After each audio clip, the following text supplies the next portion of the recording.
Bienvenidos, queridos espectadores, a un programa más de Historias de nuestros médicos. Un programa que lo que pretendemos es hacerle un homenaje a nuestros doctores. Las personas que nos cuidan, que nos miman, que nos escuchan, que nos curan, que nos quitan el dolor, que nos salvan la vida. Y hoy con más fuerza digo que nos salvan la vida, porque hoy tenemos un médico muy especial. Digo que es muy especial porque cuando hablamos de emergencias, todos como que tenemos un poquito de miedo, ¿no? Porque todos hemos o sufrido alguna o hemos visto alguna, ¿no? Hoy tenemos con nosotros al doctor Francisco Javier Guerra Gómez. Él es médico de emergencias, ha sido también, nos explicará, un estudioso del cáncer, pero les voy a decir una cosa, que desde que conocí, que ya hace tiempo, y me hizo varias explicaciones, porque controla mucho el tema de emergencias y la logística, es un médico que no tiene pelos en la lengua. Así que vamos a disfrutar muchísimo este programa con él, pero antes vamos a dedicarle un poema. El poema lo he titulado Guardián de Emergencias. Nació en Figueras, tierra del viento, de padres gallegos, alma y cimiento. Adolfo y Rosa, su amor y enseñanza, forjaron su senda con fe y esperanza. En Salamanca, ciudad de saber, aprendió la ciencia, juró responder. Médico es, de emergencias urgentes, donde cada segundo decide las suertes. Entre luces frías y alarmas que claman, lucha con vida, el tiempo lo llama. Manos que salvan, ojos que entienden, cuando el caos manda, la calma defiende. Pero más que el pulso de noches sin tregua, más que el combate en salas de espera, buscó en la ciencia la luz verdadera. En el cáncer oscuro, su lucha sincera. Investigar es su otra batalla, contra lo oculto, contra lo incierto, buscar la cura, cerrar la falla, darle a la vida un nuevo puerto. Y en casa lo aguarda su faro encendido, María Gloria, amor bendecido, compañera eterna, refugio sereno, sostén de su alma, calor en invierno. Y un regalo del cielo, ternura que abraza, es Ana, su hija, la risa en su casa, su voz ilumina sus días cansados, sus ojos le dicen que ha valido la pena. Guardián de emergencias, vigía incansable, cuando la vida tiembla, él siempre es capaz. En cada latido, en cada jornada, se juega la esperanza y nunca se apaga. Bienvenido, doctor Javier Guerra. ¿Qué tal estás? Muy bien. Muy bien, me alegro mucho. Bueno, yo ya he hablado bastantes veces contigo, pero hay una serie de cosas que incidiré porque me interesa mucho que los espectadores las conozcan. Pero antes, nosotros siempre pasamos por lo más lejano, ¿no?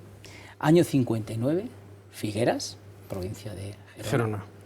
Nace un niño de padres gallegos, Adolfo y Rosa. Creo que estás allí hasta los 5 años, ¿no? Sí. Más o menos, ¿no? Aproximadamente.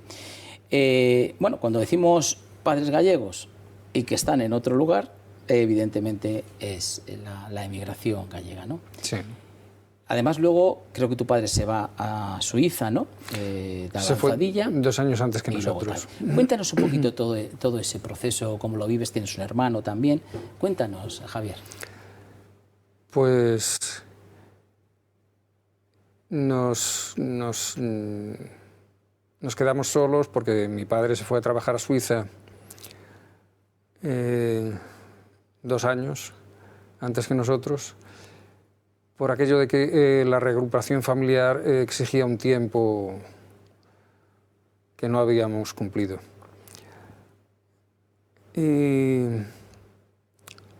en Figueras pues estábamos mi madre y mi hermano, pues estaba en la cuna, era muy pequeñito, pero muy inquieto, era capaz de menear la cuna hasta tirarla y volcarla, una cuna de mimbre. Y mi madre pues se apañaba sola con nosotros dos, a veces pidiendo algún favor a alguna vecina, María, que vivía encima. Y Antes que eso, cuando estaba mi padre, yo era demasiado pequeño, o sea, me acuerdo poco de cuando nos llevaban a la playa, a la Bahía de Rosas, Cadaqués. Me acuerdo poco de eso. Yo me acuerdo más de mi madre hablándonos de mi padre pues en la foto, ¿no? Y luego ya llegamos a Suiza. Porque además tu padre, ese camino a Suiza, tuvo sus más y sus menos. Pues lo hizo con un amigo catalán, con Francisco, en una moto de 50 centímetros cúbicos. Con lo que, como la moto no podía subir con los dos en los puertos, uno iba corriendo por detrás y el otro conduciendo despacito. Así llegaron. Tardarían unos cuantos. Pues llegaron así hasta Suiza.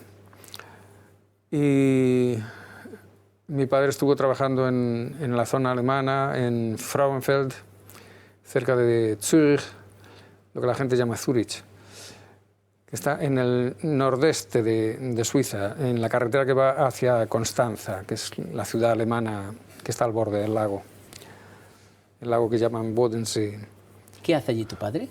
Pues él había aprendido corte y confección en una sastrería en La Coruña y lo remató en la Academia Roca en Barcelona.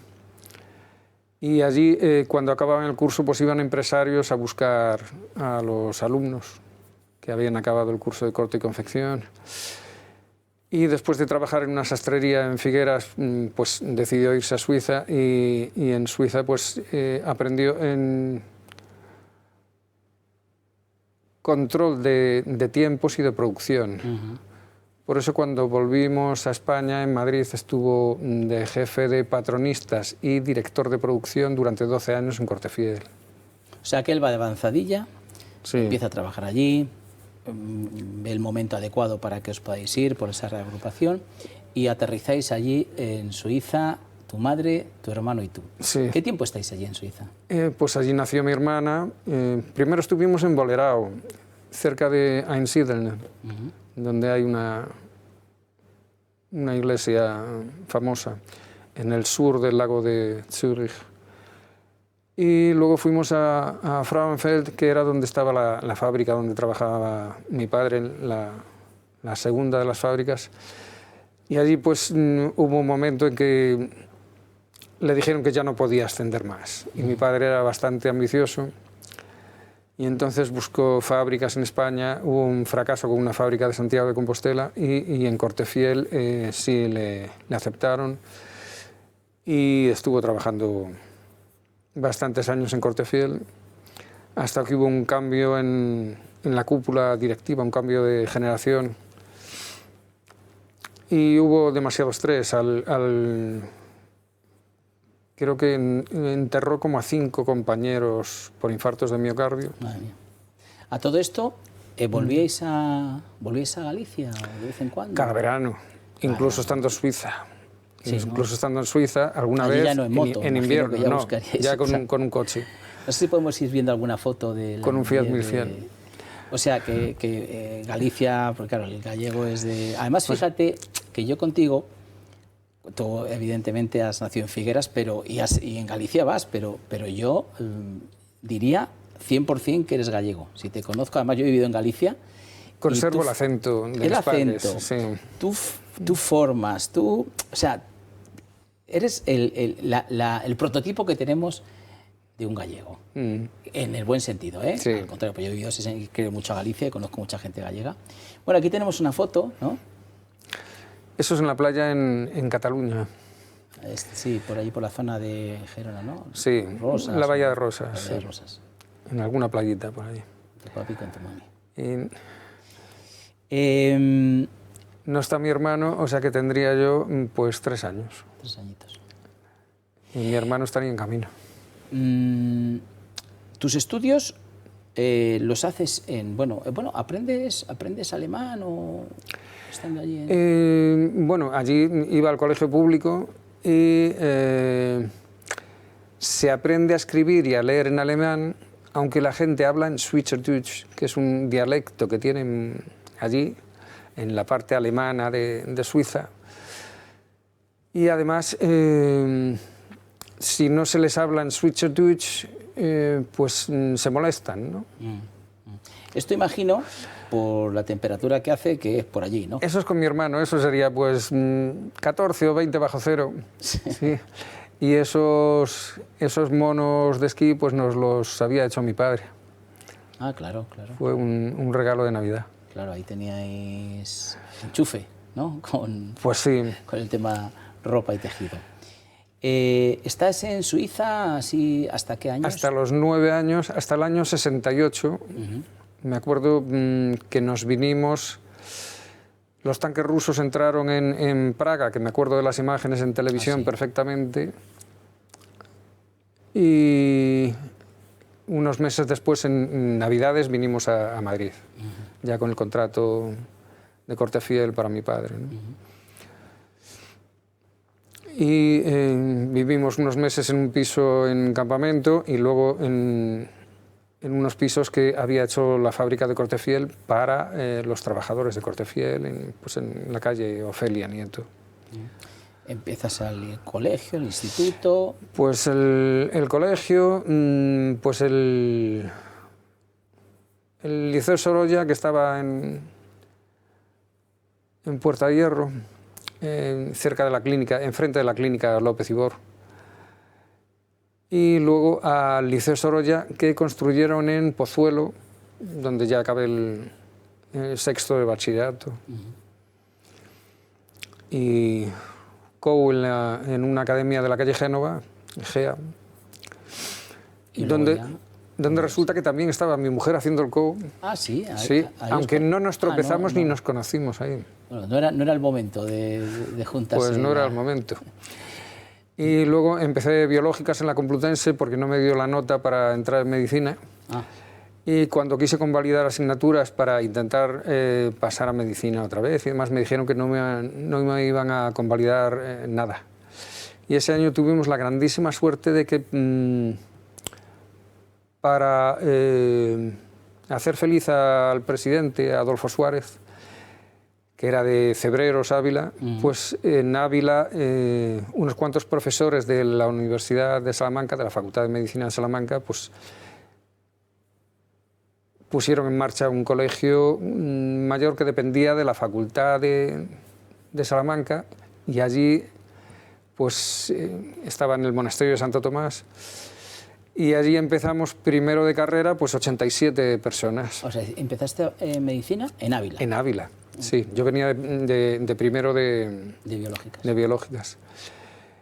Y de esos 87 pasamos a segundo 22, la cuarta parte. Y esos 22 seguimos siendo amigos, ¿no? Y bueno, con buena parte de los 87 también. Y luego, al acabar tercero de carrera, pues pasamos a la Facultad de Ávila, que era un mare magnum con 300 personas en el curso, salvo en ginecología y obstetricia, donde había 1.500 matriculados, porque el profesor Ángel García Hernández pues era un poquito especial. Entonces era muy difícil de aprobar y tenía el quíntuple de alumnos que cualquier otra asignatura. Era o sea, los iba dejando ahí. Un paso infranqueable que conducía incluso a algunos compañeros al suicidio, ¿no? Y acabé pues la carrera gracias al profesor Lanchares, que ya se había apartado don Ángel García Hernández, y estaban el hijo del profesor Ángel y Lanchares, y me examiné con él en última y sexta convocatoria de ginecología y obstetricia y aprobé. Y entonces ya pude acabar la carrera del tirón. O sea, que tus recuerdos de la carrera son durillos, ¿no? Durillos, sí, durillos. ¿No? En Ávila muy agradable. Claro. Era un privilegio porque estábamos pues en segundo y tercero, poquísima gente en clase, los profesores conocían perfectamente tu rendimiento y lo que sabías y no sabías. O sea, fue un privilegio. Ese colegio, digamos, sí, universitario de Ávila. Eso desapareció después. Solamente quedó una escuela de enfermería. Ya. Y en Salamanca, pues aunque la ciudad es preciosa y demás, pero por culpa de esa asignatura pues se amargó la carrera un poco, ¿no? Claro. Un poco bastante. Y cuando vine a trabajar a Madrid, pues te daban guardias o suplencias en atención primaria, en zonas rurales muy alejadas del área 5, en la Sierra Norte. Y ahí conseguí pues una serie de contratos continuados desde el 92 hasta el 98 de médico de refuerzo, que era de refuerzo del equipo de atención primaria, porque cubrías tú solo las guardias de fines de semana, ¿no? Y de varios pueblos, ¿no? Pues de 5 pueblos. Claro. En la zona de Rascafría pues cubrías también Oteruelo, Alameda, Pinilla, Lozoya. Antes de ahí había trabajado en la zona de Algete. Y ahí hacías, la zona básica de Algete. Entiendo, Javier, que hacías también emergencias, ¿no? Pues muchas urgencias, 48 horas seguidas. Yo hacía los fines de semana y también cubría los martes, tardes y noche. Y había tanto trabajo que a mediados de julio recibíamos una carta de la dirección del Área 5 diciendo que ya habíamos gastado el material de sutura previsto para todo el año. ¿Qué pasaba? Pues pasaba que estaba el puerto de Cotos, el puerto de Navafría, el puerto de la Morcuera y miles de caminos de tierra donde había ciclistas, excursionistas, jinetes y amazonas cayéndose por todas partes, motoristas y pues urgencias luego de todo tipo, no solamente de traumatológicas. Yo creo que ahí, Javier, no sé si me da la razón, hiciste la mili médico bien hecha, ¿no? O sea... Sí, pues, ¿no? Bueno. Porque ahí encontrarías de todo. Antes de eso estuve un año contratado, bueno, sin contrato. Me daban un cheque a final de mes en el Ayuntamiento de Miraflores y ese año no lo coticé, claro. Y era de fines de semana nada más, ¿no? Ambos contratos me permitían hacer investigación básica en el Instituto de Investigaciones Biomédicas del CSIC, donde estuve intentando sacar adelante pues, una tesis que no salió al final porque no había buenos resultados, de RT-PCR para intentar detectar en sangre micrometástasis de cáncer de próstata. Buscábamos un RNA mensajero típico de células de cáncer de próstata, con una proteína, el RNA mensajero que daba la proteína PSM. Era un trabajo parecido a lo que estaban haciendo en Nueva York los del Sloan Cancer Center de Manhattan. Solo que ellos lo hacían con el RNA del PSA y nosotros del PSM. El caso es que después de 5 años no salían buenos resultados. Yo le propuse a mi jefa, a Rosario Perona, pues cambiar a detectar cáncer de vejiga, detectando actividad de telomerasa, que es una enzima que da la eterna juventud a las células malignas.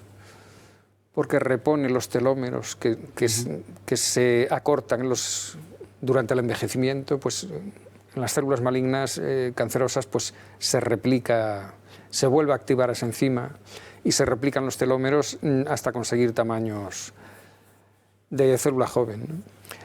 Y ella no quiso. Los urólogos de La Paz que nos daban las muestras estaban dispuestos a cambiar a ese tema. Además era mucho más sencillo porque no era recolectar sangre y de ahí, mediante centrifugación en distintos medios, pues recolectar las células con núcleo, que eran las más pesadas, y eliminar los eritrocitos. Y dentro de esas células con núcleo, pues buscar las cancerosas, sino que era detectar en orina, que era mucho más barato, más sencillo, las posibles células cancerosas de cáncer de vejiga, un cáncer muy ligado al tabaco. Y pues ¿Se negó? Mi jefa no quiso. Y al año siguiente lo publicaron 5 grupos norteamericanos. Fíjate, según estás contando, pero estaba imaginando. En el Congreso de Urología de Estados Unidos. Bueno, pues oye, está siendo todo súper interesante. Ahora a la vuelta hablaremos de las emergencias en sí. Pero antes de irnos a publicidad, cuando yo saco esto, lo hago con mucha alegría, porque yo sé que muchas personas que ya lo tenéis, estáis diciendo, ¿cómo me ha cambiado la vida? ¿Cómo he pasado de tenerme que pinchar continuamente, sacarme sangre, con lo engorro que es, con lo que duele, con los callos que generan los dedos, a poder medirme la glucosa tan solo con un aparatito que me coloco, le doy un botón, 3 segundos y en mi móvil lo veo? Esto está cambiando la vida no solamente para aquellas personas que sois diabéticos tipo 2 y que os tenéis que medir la glucosa, sino aquellas personas que tenéis prediabetes o que queréis saber cómo tenemos la glucosa. Una glucosa bien cuidada, una diabetes bien cuidada, una glucosa bien controlada, no va a dar ningún problema. Mal controlada da muchísimos que lleva hasta la muerte. Estamos hablando el riñón, el corazón, la vista, son órganos que se dañan con cierta facilidad si mantenemos los niveles de glucosa inadecuados. Así que os animo de verdad que tengamos este glucómetro en casa, que nos midamos nuestra glucosa en nuestro hogar tranquilamente. Ahí tenéis un teléfono, ese 900-730-101. Podéis llamar ahora que nos vamos a publicidad para que quede la llamada registrada y nos pongamos en contacto con vosotros y tengáis el glucómetro de Protege tu Vida. Y ahora sí, nos vamos a publicidad.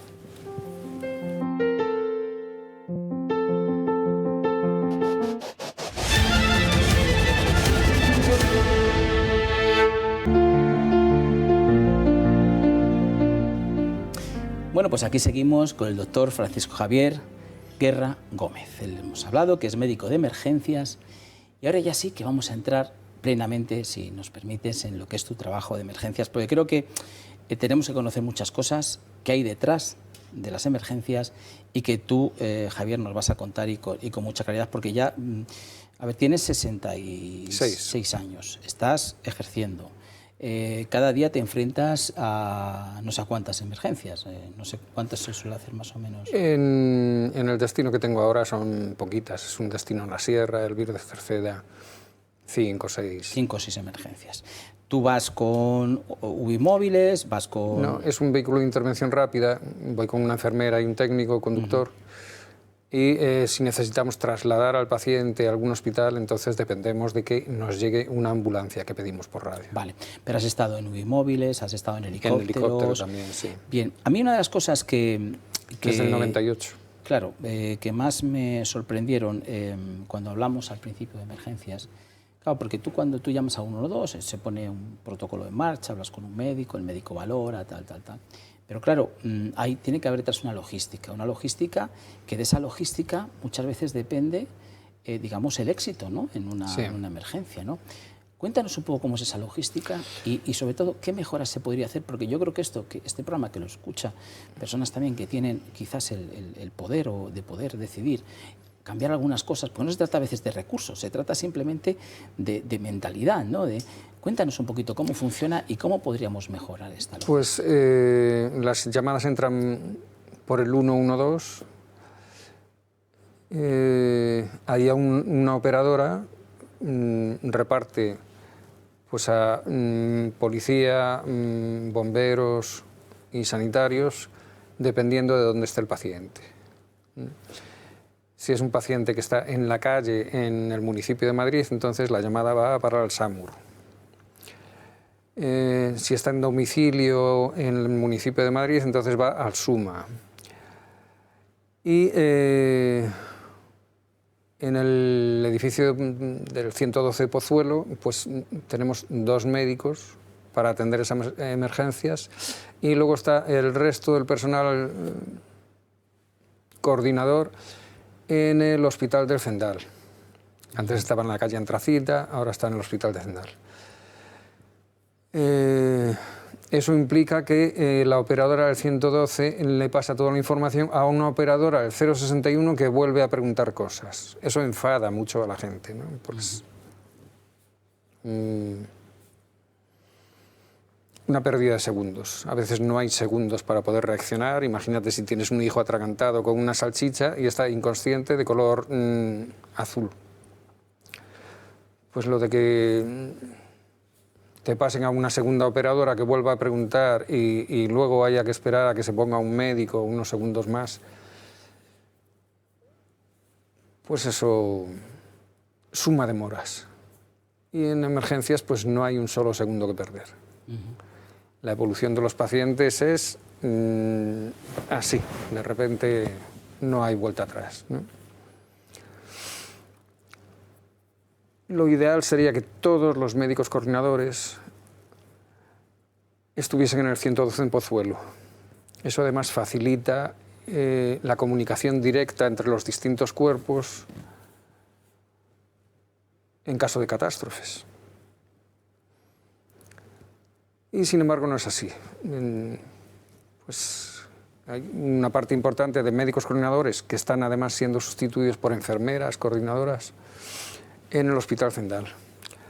Y reciben la llamada pues con unos segundos de demora porque interviene otra operadora del 061 que recibe información, hace más preguntas hasta que pasa la llamada al médico o a la enfermera de coordinación. Y ellos pues designan si va un soporte vital avanzado, un Ubimóvil, un helicóptero, un VIR. Pinchan en soporte vital avanzado en la pantalla y eso va para el locutor que saca el recurso que le parece a él. Dentro de esa categoría... Pues eso lo decide un locutor. Un locutor, que es un técnico de emergencias, pues decide si va el helicóptero o un Ubimóvil o un VIR, pues dependiendo más o menos de lo que esté más cerca. En otras regiones se saca por delante atención primaria, porque tampoco tienen tantos recursos como nosotros, pero en general eso funciona muy bien y reciben la atención antes. Claro, hay un porque centro es el recurso cercano, de proximidad, el centro de salud o el consultorio. Entonces van con su desfibrilador y su maletín y pueden atender al paciente pues antes de que llegue el recurso de soporte vital avanzado. Y otras muchas veces se manda simplemente una ambulancia que coge al paciente y se lo lleva al hospital más cercano. Entonces han pinchado en otro puntito que es soporte vital básico. En vez de soporte vital avanzado, pues soporte vital básico. Y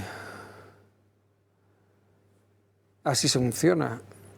En Madrid capital, pues en el centro coordinador del SAMUR ni siquiera hay médicos, solamente técnicos que funcionan en base a un árbol lógico y pues ellos tampoco cuentan con atención primaria, claro. O sea, ellos pueden estar atendiendo, pueden ir a una parada cardíaca, un atropello, un precipitado, un apuñalado, lo que sea, muy cerca de un centro de salud y no, en esta provincia pues no se saca el centro de salud por delante, ¿no? Otra cosa que eso conlleva demoras. También, Javier, mucho es los ¿cómo le llamáis? Los que van los helicópteros, pero tienen un nombre, ¿no?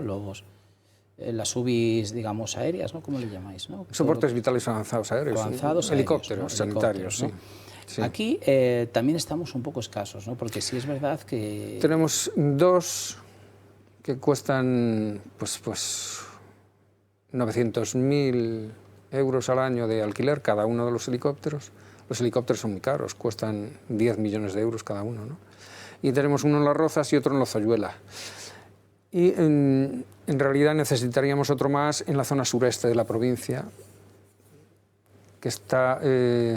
bueno, hay un VIR allí en Villarejo de Salvanés y está la UBI de Arganda, pero hasta que llegue el helicóptero de Lozoyuela o el de Las Rozas, pues pasa mucho tiempo. Esa zona está sufriendo demoras. Bueno, pues vamos a ver si con esto que hemos comentado alguien nos escucha. Yo sé que tú lo comentas mucho, que te has llevado más de un tirón de orejas por ello, pero vamos a ver si somos capaces. Voy a hablar, nos interesa mucho, porque claro, esto fue muy duro para todos, los atentados de Atocha del 11 de marzo del 2004. ¿Qué recuerdos tienes? ¿Cómo lo viviste tú? Porque claro, los médicos de emergencia fuiste los que... Pues yo estaba en casa planchando una camisa cuando vi la noticia en televisión y la presentadora decía: ha habido una explosión en Atocha, podría haber algún fallecido. Y entonces enfocaron al vagón y yo dije: ahí tiene que haber 25 a 30 muertos por lo menos. Entonces llamé a mi centro y dije: me puedo poner el uniforme ahora mismo e ir para allá, y si me tenéis una ambulancia, una bimóvil dotada, pues mejor. Y me dijeron: sí, sí, vente. Bueno, pues el caos en el tráfico era terrible, tardé bastante en llegar, y aún así me dieron una ambulancia. Y fui pues a Santa Eugenia, al Pozo. Tanto en Santa Eugenia como en el Pozo estaban todos fallecidos, los vivos ya habían sido trasladados, y entonces me mandaron a la calle Tellez, donde había una superficie enorme, toda llena de cadáveres, con los móviles sonando.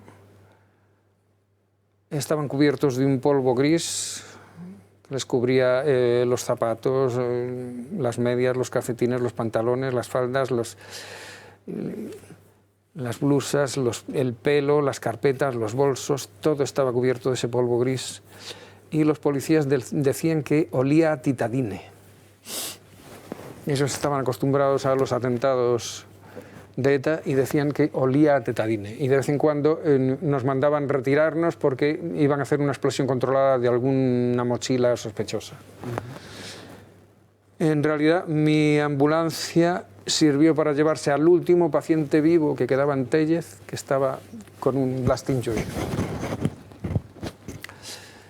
Estaba con los pulmones muy dañados, sangrando por los oídos. Y había una médico que se había quedado sin ambulancia porque alguien se la había quitado, y estaba ella sola con su enfermero y el paciente. Y le dije: pues llévate a mi conductor y mi ambulancia. Y allí me quedé tirado, ¿no? Hasta que nos llevó otro vehículo pues a Antracita, a la central, horas después. Fue terrible. Javier, eso yo creo que no se puede... No. Esa imagen no se puede olvidar nunca. No se puede olvidar. Bueno, fue realmente... pero bueno, también hay muchas emergencias que son del día a día. Ten cuidado, Javier, no te vayas a rozar con el micrófono. Hay muchas emergencias que son del día a día, que bueno, son las que os encontráis este día a día, ¿no? Me imagino que... Pero hay unas en concreto, que yo he comentado alguna vez contigo, que son más de las que creemos. Bueno, mira, aquí tenemos una que sería de un coche, ¿no? Que eso lo encontráis y... Nos encontramos la furgoneta con 3 señores dentro y que estaban parados con fallo mecánico, y había unas chispas blancas por debajo, un fuego eléctrico.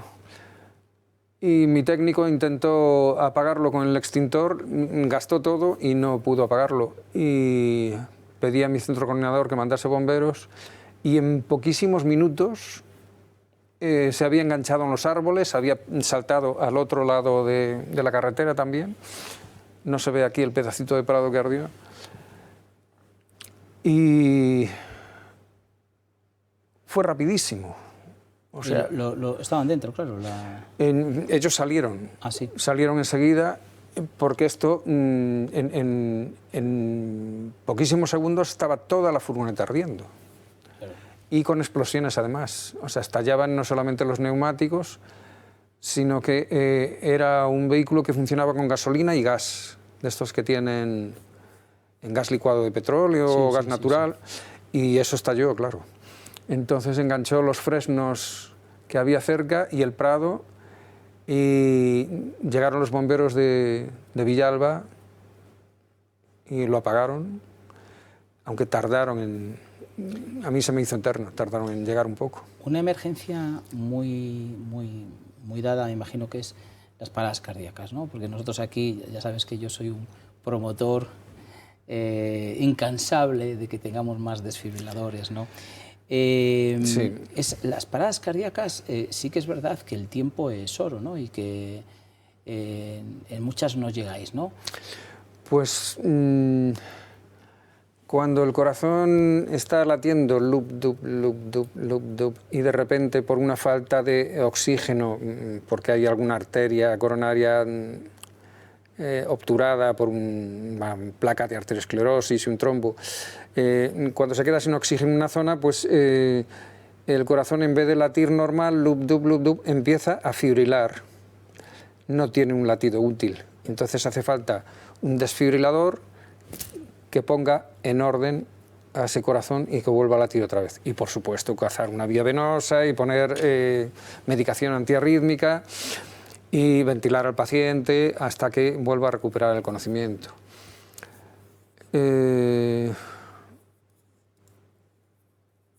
Yo creo que hacen falta muchos desfibriladores. En el año 97 la Comunidad de Madrid compró 400, o sea que todos los consultorios y centros de salud tienen un monotierto desfibrilador.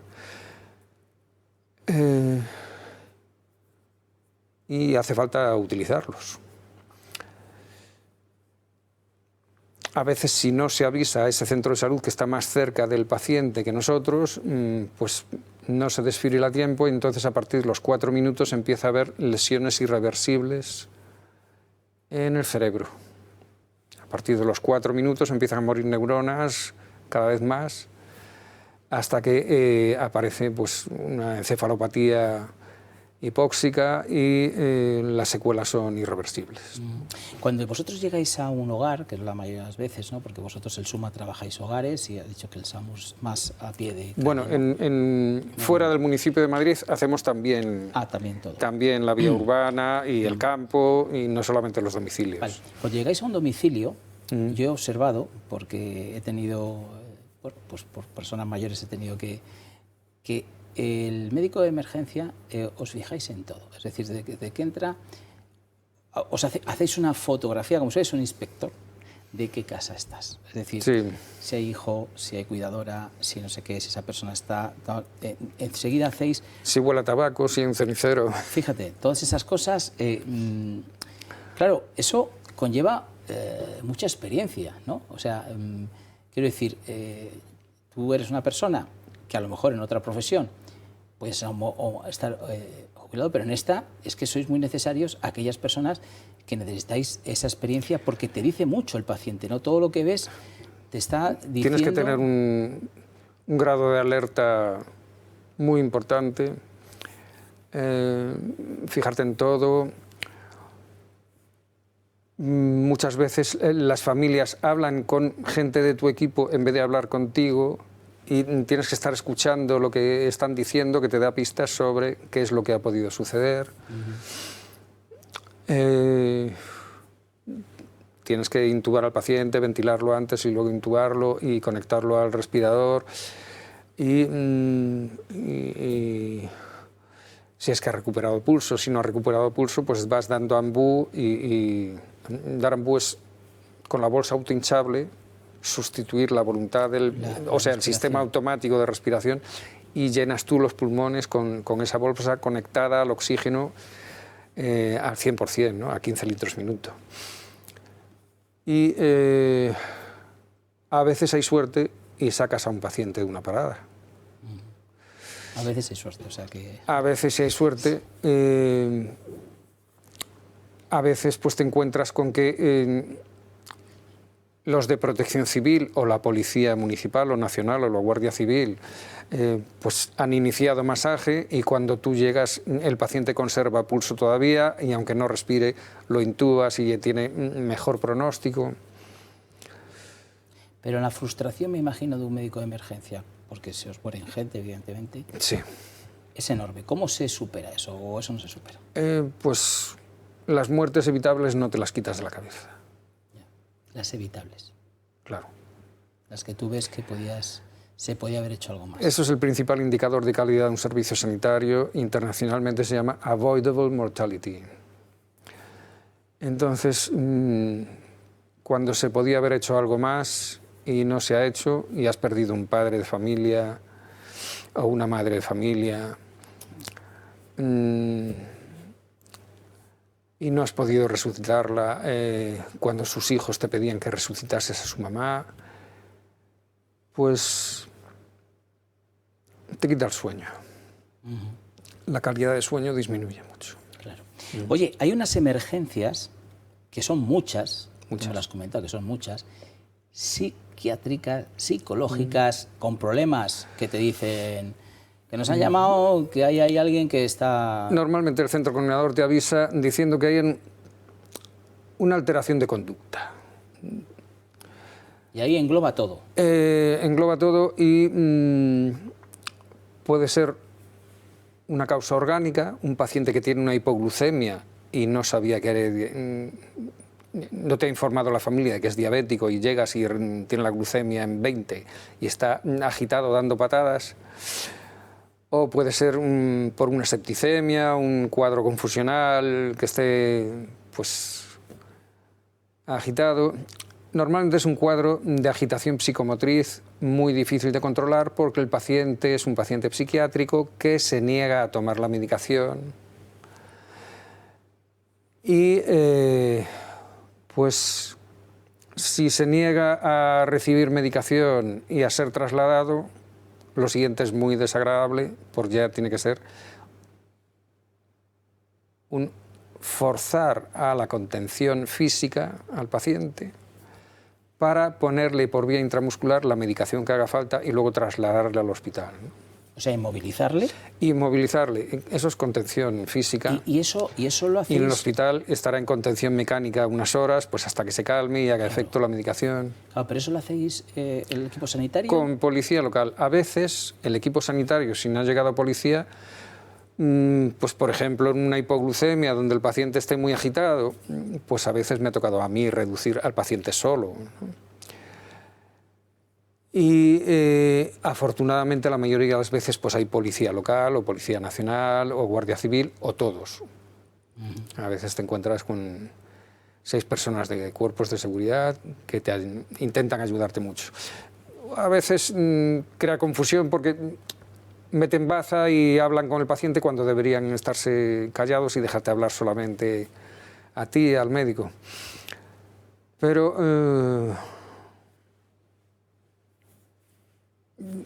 todo el mundo quiere ayudar y hay veces que no...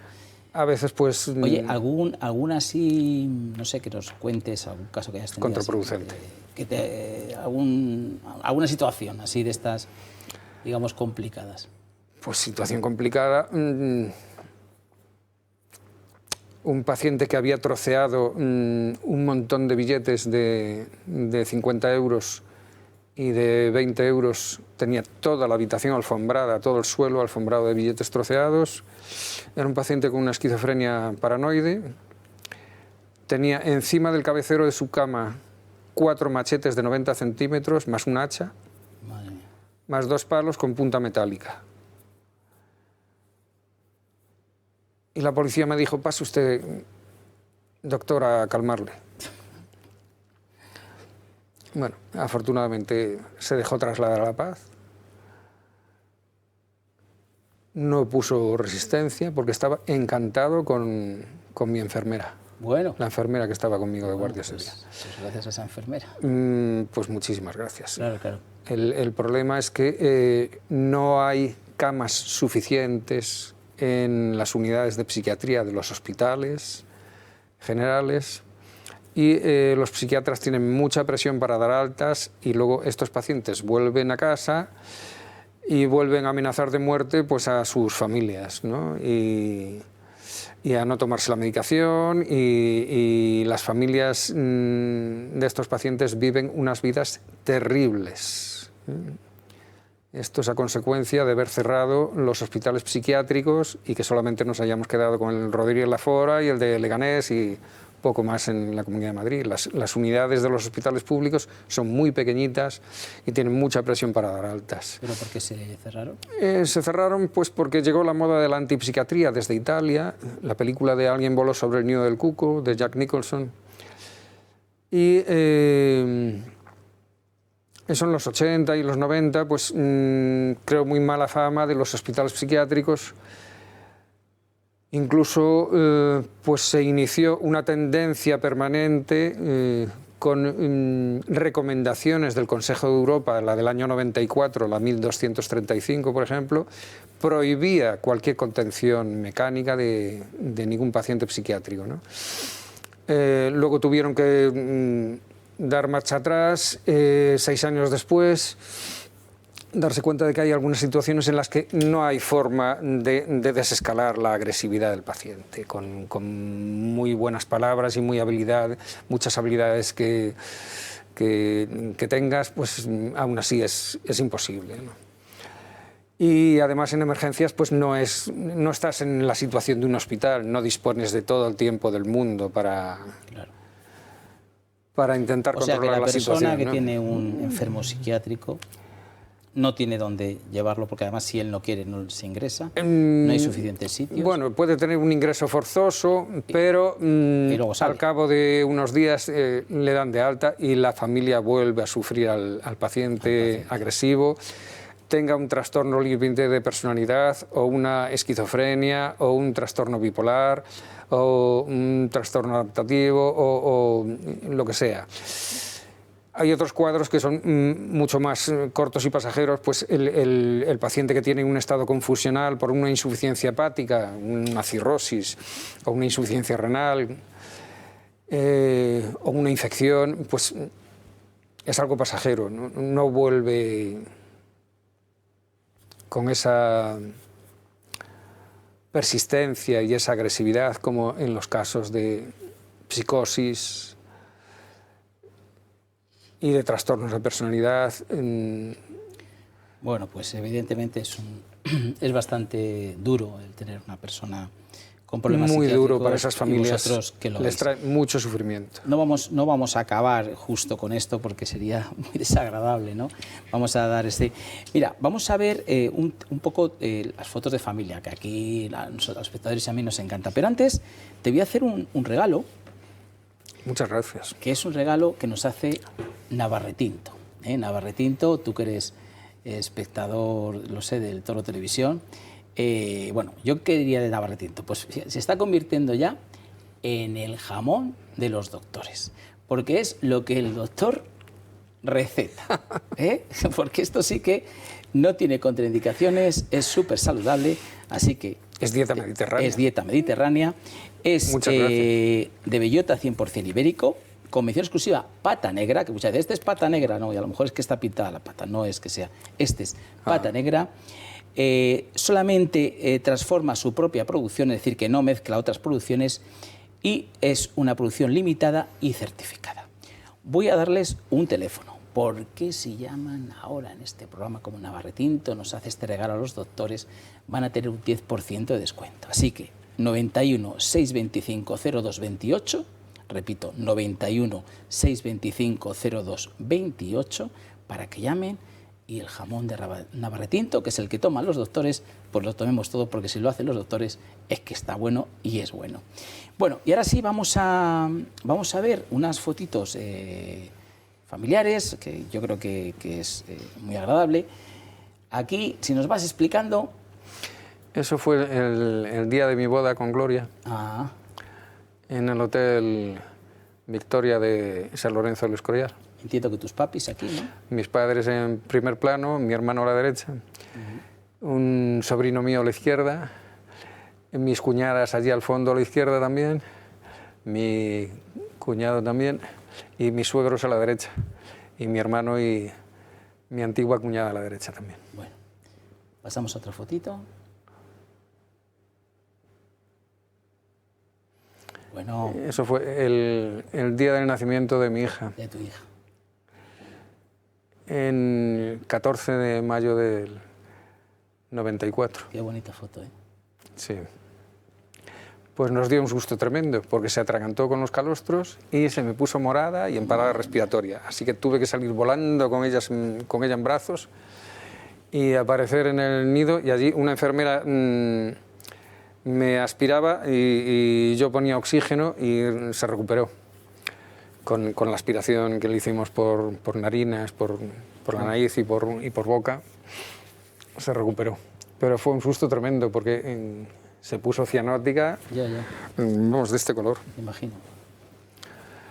Bueno, aquí también con tu niña, tu mujer. En el pantano de la Barranca, en Navacerrada. En Navacerrada. Es un sitio precioso. Eso es en Nueva York, delante del Hotel Plaza, que ya no es hotel.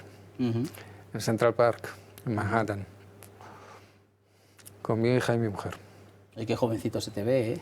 Sí, Pareces más joven que lo que serías ahí, porque pareces de 20 y pico. pues no, ya tenía 30 y algo. Aquí en alguna fiesta o algo, ¿no? Sí, Con tu niña que ya se quiere ir para casa, yo creo. estaba en plan caprichosillo. Caprichoso.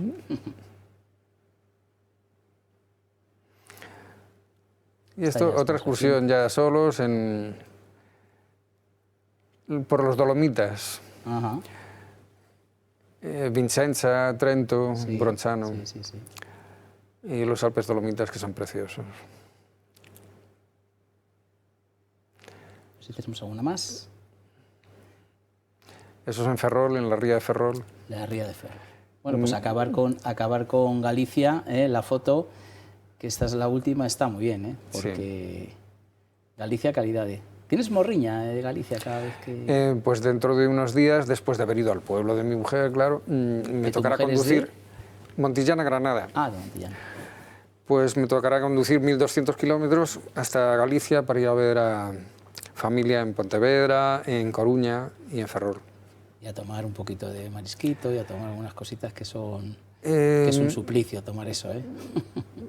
Bueno, resulta que soy alérgico a los crustáceos, Ah, o sea sí, que eso vaya. no puedo tomarlos, pero mejillones sí puedo, y pulpo también, moluscos sí, crustáceos no. Salvo los percebes, que en esos no me ocasionan. No te toques a mí. Ay. Vale. Que bueno, pues nada, Javier, estamos terminando. ¿Qué tal te has sentido? Muy bien, muy bien. Me Muy a alegro. gusto. Y yo, en nombre de los espectadores y el mío propio, queremos reconocer en tu persona y agradecer a todos los médicos de emergencia por la labor que hacéis. Tú nos has explicado aquí algunas cosas, hay muchas más, pero sobre todo es un tipo de medicina que creo que ahora estáis peleando porque esté dentro del MIR, ¿no? Porque sea evidentemente una... Que sea una especialidad, parece ser que estamos en camino de que ya nos vayan a dar los títulos y que se cree la especialidad dentro de la vía MIR. La vía MIR. Y hacen falta vocaciones y hace falta... tenemos muchos recursos sin médico, muchos días, y hacen falta vocaciones que quieran trabajar en este campo. Sí. Porque sois de una pasta muy especial, muy especial. Porque estar es como... Es un trabajo muy duro, a veces satisfactorio. Sí, a veces satisfactorio, otras no tanto. Otras no. Pero hay que hacerlo. Y vosotros estáis. Así que, lo dicho, espectadores y un servidor, os damos las gracias a ti, Muchas Javier, gracias a ti. y a todos los médicos de emergencia que sé que representas y que los que nos estén viendo, pues lo decimos. Y nada, ya estamos terminando. Les enseño este libro, Historia de nuestros médicos, que pueden adquirir o simplemente con cualquiera de nuestros productos. Ya sabes, hemos hablado del desfibrilador, hemos hablado del glucómetro, tenemos los guantes, pues cualquiera de ellos se los regalamos para que tengan 10 doctores que de este programa nos cuentan y lo hemos puesto un poco también con mi vida. Así que suyo es gratis con cualquiera de nuestros productos. Y así nos despedimos. Hasta el próximo programa. Ha sido un placer estar con el doctor, estar con ustedes y espero que sigan con nosotros y que les siga gustando el programa como a nosotros nos gusta. Un fuerte abrazo.